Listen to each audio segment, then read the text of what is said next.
Sri Gurubhyo Namah. Morning viewers. We are seeing the set of videos related to Panchangam. In that, in the previous video, we have seen about the Nakshatra and the athipathy, that is the Lord that governs the Nakshatra. If you have missed that video, you can always click that link in the description given below. In this video, we are going to see how a Nakshatra will make a chart powerful. Generally, when we see the chart, we will check how the planets are positioned in a Rasi chart, and we will compare with the Navamsa and also in Dava, and we will predict that these planets are really good and the Mahadasas and Antardasas will be good. Same way, there are certain planets, when it is placed in the 6th, 8th position or the 12th position, or if it is aspected by the planet like Saturn or Rahu, or it is associated with Saturn or Rahu like that, we say the Mahadasas and the Antardasas of such planets will not do much good. So we advise the native of the chart to do prayers which is relevant to that particular Bhava or the planet which is associated or which is running the Mahadasas. This is one concept. Now we are going to see about another different concept where a person not at all interested in horoscope, but he believes in the prayer. By doing the continuous prayers with complete dedication, indirectly his prayers makes his chart more powerful. That is what we are going to see in this particular video. So this will be helpful to someone who really don't believe in astrology type of information, but at the same time they'll be wondering how some people, even if they are not having a good chart also, or not having the proper Mahadasa or Antardasa running, but still they have a peaceful life, they could win out of all the challenges. They live in a very luxurious and happy way. So in this video I will be highlighting about a couple of charts which are very known to me. So I think that would be a good way to explain, because if I know the character of a person and how it helps the person to be more successful. So indirectly what we are going to give a message is like, even if your work chart is totally bad, there are ways to improve by doing a continuous and honest prayer. Again, if you are new to my channel, it will be good that if you can subscribe this channel to motivate us to release more relevant videos and useful to me. So seeing a chart is one of my friend's chart. I know him well, and based on his permission I am releasing this. This is a person who is not at all interested in seeing this chart or going to astrologer and finding his predictions. It's a person who doesn't believe in all this, but at the same time is a spiritual person, is more religious. Right from his childhood he often goes to temple, especially he goes to the Vishnu temple and he prays to Mahalakshmi, Vishnu and all. He keeps this in his regular practice. It is very sincere and honest and dedicated in terms of his worship. But he is not so keen in knowing his result through an astrologer. I know his personal details, I know his chart, so we'll see how his prayers had helped him indirectly to keep this chart more powerful. So in this chart you can see he is having the ascendant as Aries, and you have Taurus at the 2nd house, and you have the Mars at the 3rd house, Gemini. Sun at his own house, Leo as the ruler, along with Sun, Mercury is there. Venus, the 2nd and 7th house Lord, debilitated at the 6th house, Virgo. Again, it's a point to be noted. And in the 7th house you have Saturn exalts and aspects the ascendant direct. You have Ketu at 8th house, and you have Moon at the Sagittarius, is Rashi or zodiac is Sagittarius, and Jupiter is a ruler at Pisces. So this is a position of planets when he is born. Interestingly, you can see the 2nd and 7th house is having planets like Rahu and Saturn, and the Lord of the house Venus gets debilitated at the 6th house. So most of the people feel that this person may get a delay marriage, but in reality he has got married at the age of 28. So he is having a happy married life. His life is very peaceful. So that's what I could say. So far it is very good. How this has happened? Generally when we see his chart, we think that okay, his 7th house you have Saturn, is very strong, exalts at 7th house, and it aspects the ascendant also. To an extent it is good, but if you see Saturn at 7th house, definitely it will impact the marriage life. So we advise people to get married after 30. Also, the 2nd house you can see Rahu is there. None of the positive planets getting associated or aspecting these two houses, and the 7th house Lord Venus debilitates at the 6th house.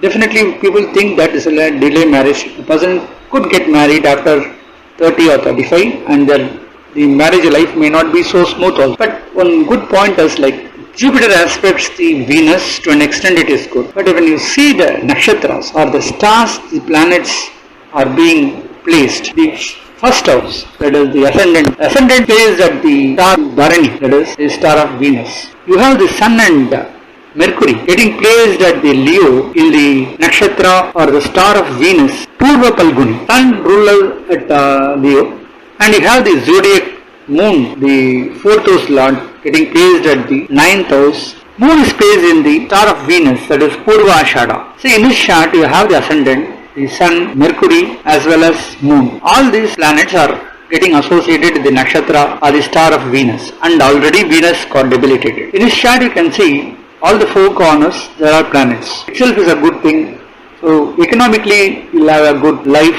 There is no difficulty in terms of getting money in time. Because he offers prayer to Mahalakshmi regularly, the Venus gets activated, through which the person gets a married life so quickly, even at the age of 28, and is having a pleasant and peaceful married life. Once the Venus is strong, automatically the fifth house lord Sun and Mercury also becomes stronger, and he is having two children and they are very brilliant and they are studying well, so it is very positive. You see, the ninth house, you are having moon is there, it is also in the star of Venus. This person gets some unexpected luck, because in the recent times he got a car gifted by his brothers.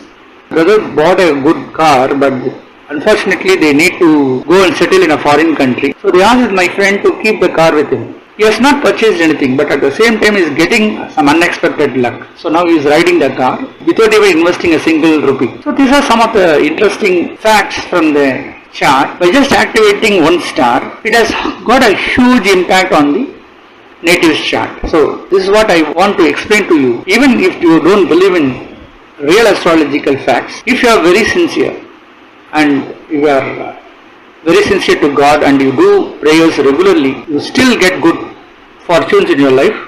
But at the same time, if you are praying to the right God, that is also a luck.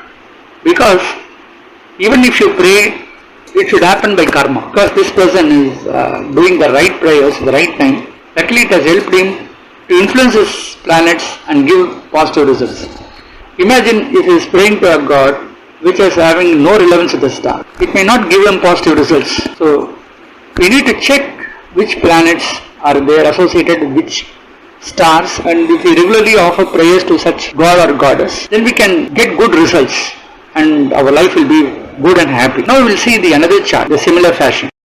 This is another chart. This is also one of my friend's chart. Currently is having the Rahu Mahadasa running, and Rahu is placed at the 12th house with 4 planets aspecting Rahu. At the same time, the ascendant lord is at the 8th house along with Venus. So this person prays to Lord Durga very frequently and is a devotee of Durga. Interestingly, if you see in his chart, he is having ascendant as Pisces. Saturn debilitates at the 2nd house Aries, and in 6th house you see a conjunction of planets Sun, Mercury, Mars and Ketu. And you have at 8th house Venus rules the 8th house and Jupiter conjuncts with Venus. And in 10th house you have Moon is having the zodiac as Sagittarius, and in 12th house you have Rahu. So this is the position of planet in his chart. But if you could see that Rahu is there, it plays at the 12th house in Sadabishta star. Rahu owns its star, and the ascendant lord and the 10th house lord, the Jupiter, it is associated with Venus at the 8th house, and Venus and Jupiter both is at Swati. Again, it is also in the star of Rahu. So what happens, once a native starts praying to Lord Durga, automatically Rahu gets activated. So the stars like Swati as well as Sadavishta gets activated, whereby Rahu turns out to be positive. In this chart, whichever planet getting associated with the stars of Rahu, they all becomes positive in this case. So in the 8th house, the good conjunction of planets, both Jupiter and Venus, he gets good revenue out of business. So in Rahu Mahadasa, could able to increase his business, volume of his business gets increased. He travels to many foreign countries, so a lot of positive things happening in his life. So this is another example where making a planet positive by praying to the god or goddess which is relevant to the particular star, one can activate the star and make his chart powerful. So this is what the example I wish to give to you. I hope you like this video, and in our next video we will see about the Tithi in the Panchangam series. Thanks for watching.